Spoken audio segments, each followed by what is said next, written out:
26 সালে ফেব্রুয়ারির প্রথমার্ধে মাননীয় প্রধান উপদেষ্টা বলেছেন নির্বাচন হবে।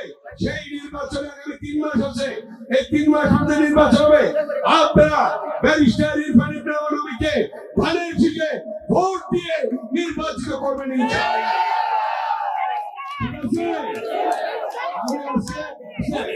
আজকে আমি একটি ঘোষণা দিতে চাই আপনাদের সামনে, একটি ঘোষণা দিতে চাই।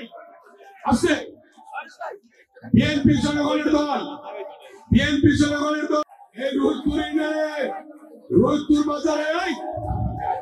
বাজারে যে খাজনা, এই খাজনা আগে আপনাদের কাছে দেওয়া হতো, ঠিক কিনা?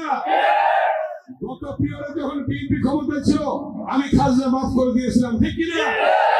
আগামীকাল থেকে খাজনা মাফ। আমাদের বিএনপি নেতা ভাইস চেয়ারম্যান রুহুল আমিনের নামে খাজনা ডাক হয়েছিল।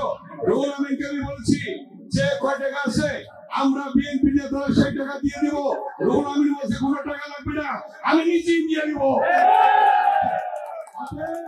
বিএনপি নেতা রুহুল আমিন সহ বিএনপি নেতারা এই টাকা দিয়ে দিয়েছে, অতএব আপনাদের কোনো খাজনা দিতে হবে না।